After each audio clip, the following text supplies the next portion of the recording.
చెప్పిన వెంటనే మా ఆహ్వానాన్ని మన్నించి ఇక్కడ దాకా వచ్చి ఇంతటి గొప్ప కార్యక్రమంలో పార్టిసిపేట్ చేసినందుకు మీ అందరికీ ధన్యవాదాలు, అభినందనలు. ఈరోజు 150వ జయంతి సర్దార్ వల్లభాయ్ పటేల్.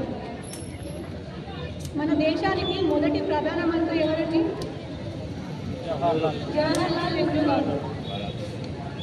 మొదటి ప్రధానమంత్రి జవహర్లాల్ నెహ్రూ గారు. ఆయన ఎన్నిక ఎట్లా జరిగిందో తెలుసా? పార్లమెంట్లో అందరూ కలిసి ఓటు వేస్తే ఆయన ఎన్నిక జరిగింది. అంతేనా?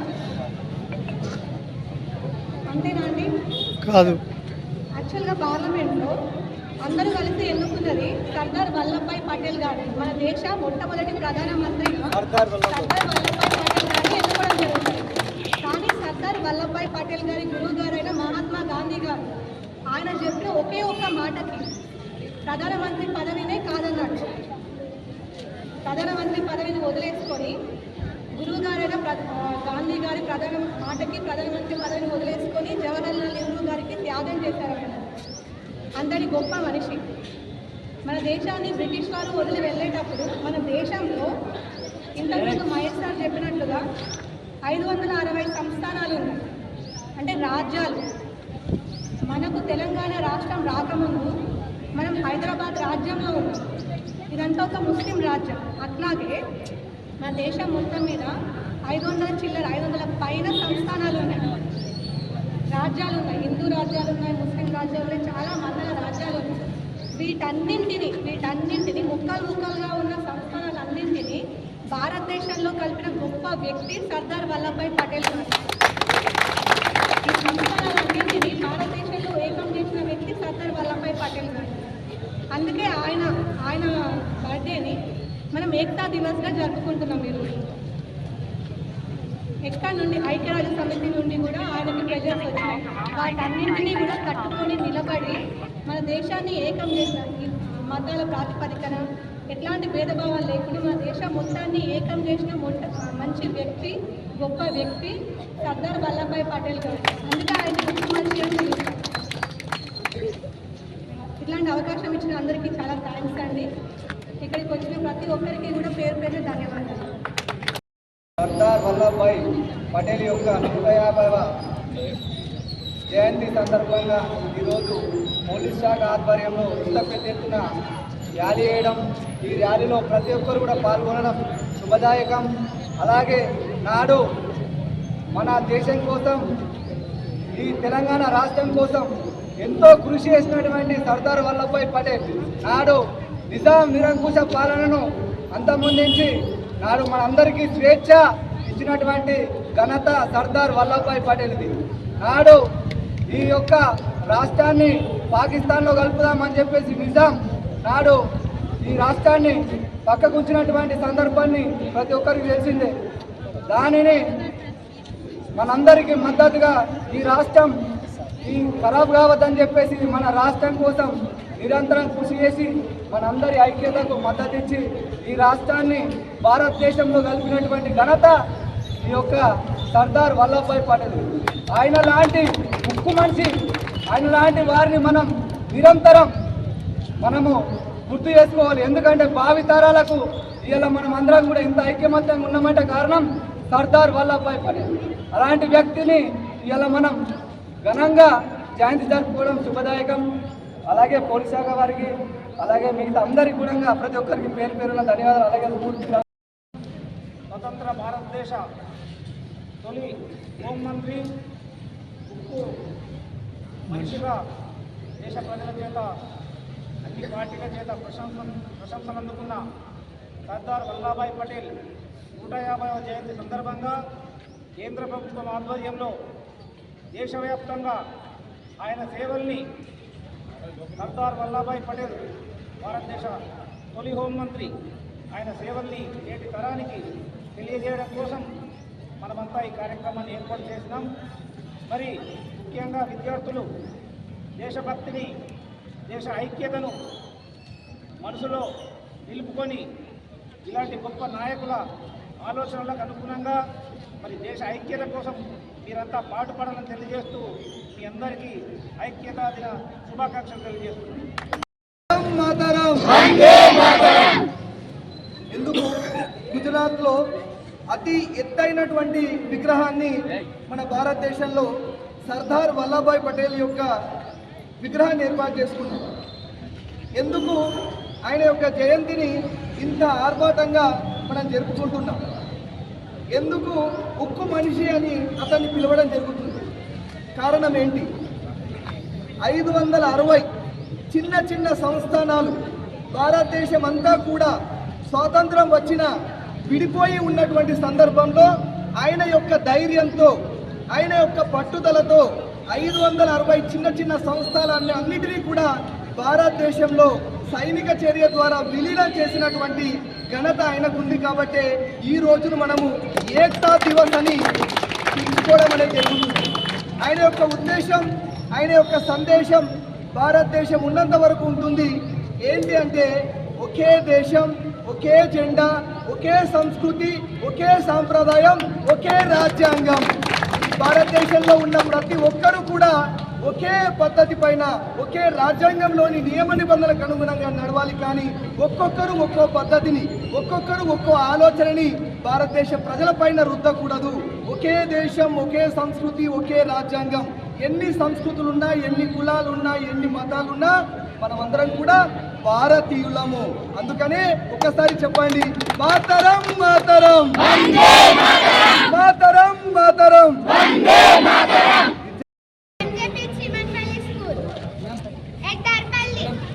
Studying in 8th class. Today we are celebrating National Unity Day. National Unity Day celebrated on October 31st every year. The National Unity Day also known as Rashtriya Ekta Divas Day. The National Unity Day, the birth anniversary of Sardar Vallabhbhai Patel. Iron Man of Sardar Patel was first Deputy Prime Minister and Home Minister. This celebration, Unity Day, was started in 2014 by the Government of India. This day celebrated every year to encourage unity, love, peace and brotherhood among the people. Various activities and events are organized to raise awareness about the importance of national unity. Is the best day to remember efforts and achievement of Sardar Patel. Thank you. Of India, he participated in many freedom revolutions, and we are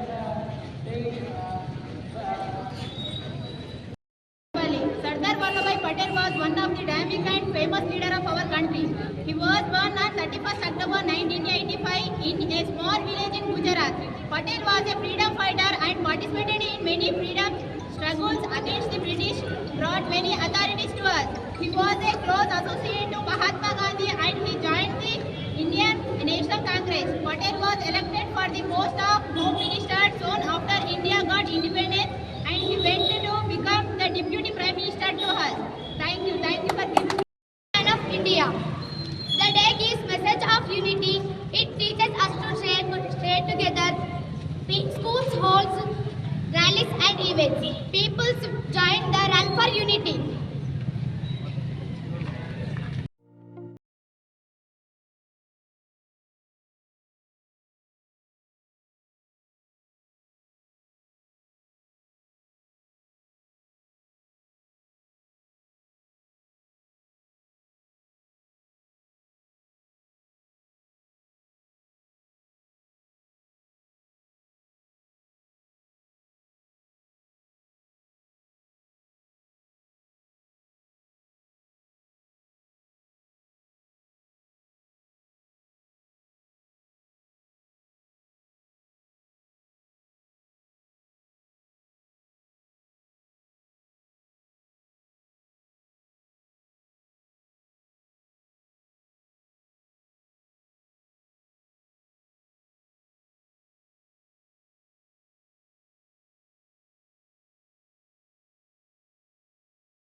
స్వతంత్రం తీసుకొచ్చిన భారతదేశానికి పరిమితి లేక, సరిహద్దులు లేక,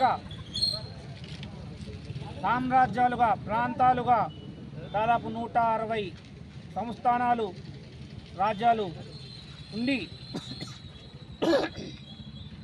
ప్రభుత్వాన్ని ఏర్పాటు చేసిన తర్వాత అప్పటి ప్రభుత్వ మద్దతు వల్ల ప్రధాని జవహర్లాల్ నెహ్రూ గారు ఇచ్చిన స్వేచ్ఛతోని కేంద్ర హోంమంత్రిగా సర్దార్ వల్లభాయ్ పటేల్ 160 సంస్థానాల్ని భారతదేశంలో విలీనం చేసి భారతదేశ పరిమితిని అఖండ భారతదేశంగా మార్చి మరి ఇది భారతదేశం అని నిరూపించిన ఘనత అప్పటి హోమ్ మినిస్టర్ సర్దార్ వల్లభాయ్ పటేల్ గారిది. వారి వెనుక ఉండి నడిపించింది జవహర్లాల్ నెహ్రూ, తొలి ప్రధాని, అప్పటి కాంగ్రెస్ ప్రభుత్వం. ఈరోజు కొన్ని పార్టీలు, ముఖ్యంగా భారతీయ జనతా పార్టీ, కాంగ్రెస్ ఆధ్వర్యంలో తరతరాల బ్రిటిష్ సామ్రాజ్యాన్ని పారదోలి భారతదేశానికి స్వతంత్రం తీసుకొచ్చిన తర్వాత మొట్టమొదటి ప్రభుత్వం కాంగ్రెస్ పార్టీ ఆధ్వర్యంలో జవహర్లాల్ నెహ్రూ ప్రధానమంత్రిగా, అప్పటి ప్రభుత్వంలో కేంద్ర హోంమంత్రిగా సర్దార్ వల్లభాయ్ పటేల్ ఆధ్వర్యంలో ఈ సర్దార్ వల్లభాయ్ పటేల్ గారి యొక్క నినాదము వ్యక్త దివస్ను మనందరం కూడా జరుపుకోవడం జరిగింది. దీనికి అందరి కృషి ఉన్నది కాబట్టి అందరికీ మరొకసారి పోలీస్ శాఖ వారికి మరియు మన గ్రామ ప్రజలందరికీ కూడా ధన్యవాదాలు. ఇది ఇలాగనే కాశ్మీర్ నుంచి కన్యాకుమారి వరకు మనము ఏ కులమైనా, ఏ మతమైనా మనమంతా భారతీయులము. మన ఏ పార్టీలైనా, అన్ని పార్టీలు కూడా అందరము కూడా మనము భారతీయులము.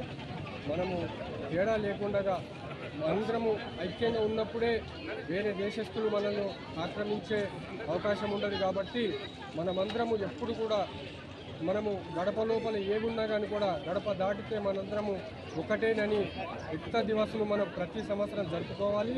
ఇదే విధంగా మనము ఐక్యంగా ఉండాలని నేను అందరికీ మా పోలీసు వారి తరఫున ధన్యవాదాలు తెలియజేస్తున్నాము. ఈరోజు సర్దార్ వల్లభాయ్ పటేల్ జన్మదినాన్ని ఇంత ఘనంగా పురస్కరించుకున్నందుకు సంతోషంగా ఉంది. మా పోలీస్ డిపార్ట్మెంట్ తరఫున మా వాళ్ళందరికీ తక్కువ టైంలో ఇంతమంది గ్యాదర్ చేసినందుకు ధన్యవాదాలు తెలియజేస్తున్నాము. భారతదేశంలో ఉన్నటువంటి 562 సంస్థానాలను ఒకతాటిపైకి తీసుకొచ్చేసి భారతదేశంలో విలీనం చేసినటువంటి ఒక సర్దార్ వల్లభాయ్ పటేల్ గారి జన్మదినోత్సవాన్ని పురస్కరించుకొని ఈరోజు పూర్తిలను కండక్ట్ చేసినాము. ప్రతి సంవత్సరం ఇంతే ఆర్భాటంగా ఇంత బాగా చేయాలని కోరుకుంటూ ముగిస్తున్నాము.